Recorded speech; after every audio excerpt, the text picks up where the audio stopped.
This greenhouse has been demolished. It's folded around and flipped over like paper. And it's up onto the road. And the other side of that, is that one or two? I'm not even sure. I think it's one. Big tree across the road. Also on the road is lots of debris. An entire tree.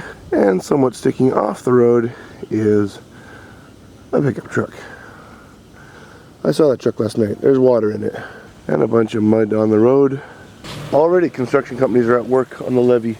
There's already trucks driving up and down the levee. I think they're at work dumping dirt in to fill in the gap. 150 meters of levee and road washed away and a lot of mud washed in. This mud plain is actually somebody's field. This mud plain is a road with a bunch of trees blocking it. And more destroyed greenhouses.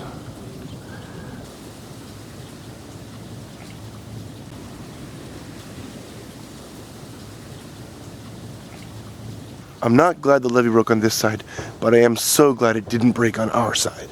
The objects mixed in all over the place is just incredible. Pot, a driving ramp grate, a wheelbarrow, more pots, plastic sheeting, a plastic pallet, kerosene jug, up on the debris, bottles, tires, and a yellow barrel has been wedged under the guardrail.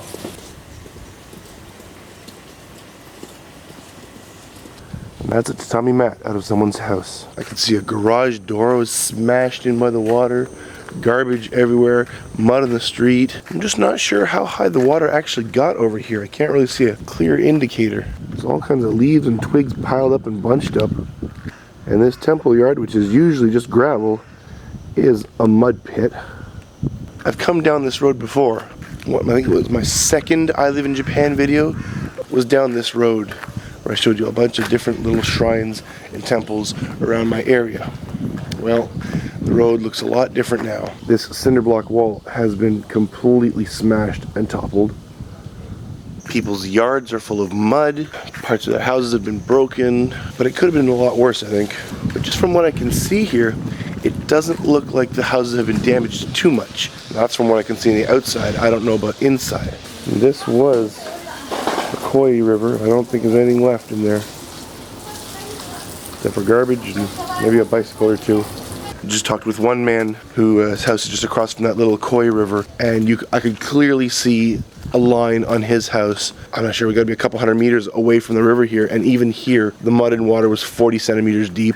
Inside his house is just full of mud. His whole family's busy pulling things outside to try and wash off now. It could have been a lot worse. I mean, you always see video where floods where people's houses actually wash away. That hasn't happened here, thankfully. I think if the levee had failed the other side, maybe it would have reached my house, because it's about a similar distance. Maybe I'm a little farther away. The river's pretty much back to normal now, but you can see where everything just got flattened up most of the levee. So it didn't get all the way up to the top here, but it got pretty high. On the other side, you can see the stairs that run from the shrine down to the river are just totally silted up on the slide. They got pretty close to the top, but never quite made it up to the top of the levee here. And that was a levee. Already they're at work trying to clean it up and rebuild, I would guess.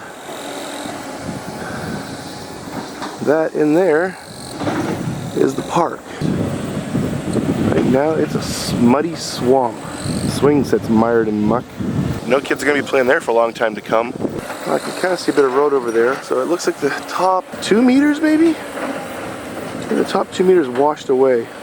They've had trucks coming in here already since 10 o'clock last night. When I came out at 10 o'clock to take a look, the trucks were already arriving and lining up. They hadn't started cleaning up with backhoes or anything yet.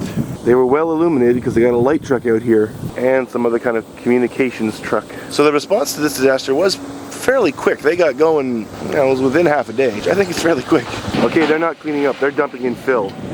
They're trying to build this levee up again. Rainy season's not over. So they've already got it worked into a bit of a road to be able to get in there and put the fill in. I really doubt something like yesterday's flood will happen again this year, I hope. I guess they can't take any chances. They got to rebuild fast. And while I still smelled a little bit of diesel fuel when I first came out of my house this morning, I don't smell it now. Either it's dissipated or it's washed downstream. This was a solid mass of bamboo and grass you would never have wanted to walk through, and now it's a flat mat. But you can see how high the water rose on that tree. Halfway up the tree is covered in broken branches and bamboo and gunk and plastic and everything. I think on that bridge pylon there, you can see this line of light to dark. That's where the water was up to here, I guess. This is the park that has the giant wisteria festival. This part is usually a beautiful green grassy lawn, and now it's just a mud bowl. And down in that pond there, it had some very nice large koi, decorative carp. If they're still alive, I wonder where they are. Where I am right now, this park is slightly upriver from where the levee failed. So where I'm walking right now is not muddy, but it looks like the water was, of course, so high. It came up through the park, poured backwards, upriver direction, came up in through the park, out through here, and out onto the road here. Houses from here should have been mostly okay. Although the house I saw half destroyed yesterday is upriver from here, so I'm not sure how the water flow went for that. But I do see some workers in the street trying to clean off some mud. And I can smell the diesel again. This failure of the levee will probably mean there will be checks for the entire levee system in the area, I would assume. Since this levee failed, they're probably going to have to check all the levees all along this river at the very least. And the Chikago River, because it failed there too. Actually there, I don't know if the levee broke or if it just spilled over top of the levee. Again, I feel terrible to say it, but I'm so relieved that this didn't happen on my side of the river, and I'm so thankful my family is safe and healthy, and I'm also thankful the rain has stopped. It looks like the water also washed away a little bit of the levee right here. I don't know if the water spilled over or if it seeped through, but you can see about I don't know, almost like a meter deep of land slid away from here. At the same place as yesterday, to give you an idea of scale, those stairs were totally underwater. That's got to be about 4 meters, 5 meters of height that was completely covered in water. Last night when I said, oh, it's only about double the usual depth, I was wrong, because that walkway was just underwater last night. And that's a meter or so above the water level, and it's now at about its regular water level. But that waterfall over there, it was basically one flat continuing stream of water. And there's that garbage pile you can compare to yesterday's. Here's where yesterday I said you could see a house collapsed. You can see here it wasn't a levee, it was a concrete retaining wall that gave way, I guess with some levee behind it. The whole section's just gone. Probably washed away whole. Maybe 2 sections, I don't know. The bridge is still pretty much closed to traffic.